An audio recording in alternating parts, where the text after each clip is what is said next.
Glass വെള്ളം ചോദിച്ചാൽ എടുത്തു തരാൻ ഇവിടെ ആരുമില്ല. പൈപ്പിലും കലത്തിലൊക്കെ വെള്ളം ഉണ്ടല്ലോ, കുടിക്കരുതോ? ആ സുനി നോക്കട്ടെ, അച്ഛനോട് ഞാനൊന്ന് ചോദിച്ചു നോക്കട്ടെ. ഏതായാലും ബാംഗ്ലൂരല്ലേ, വരാൻ നോക്കാം. ശരി എന്നാലേ, ഓക്കെ.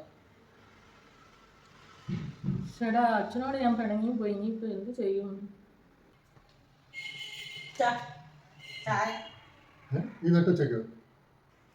അതെ അച്ഛാ, ബാംഗ്ലൂർ സുനി വിളിച്ചിരുന്നു, അടുത്ത ആഴ്ച താമസം മാറ്റുവാണെന്ന്. ബാംഗ്ലൂർ അതൊക്കെ വലിയ പാടല്ലേ? അല്ലെങ്കിലും അമ്മ പറഞ്ഞ അച്ഛൻ ഇത്രയും ദൂരം ഒന്നും ഓടിച്ചു പോകത്തില്ല. അമ്മ അങ്ങനെ പറഞ്ഞോ?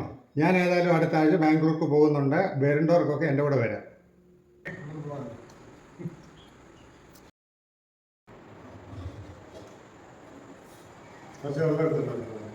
പൈപ്പിലും കലത്തിലും ഒക്കെ എല്ലാം കിടക്കുന്നത്, എടുത്ത് കുടിക്കരുതോ?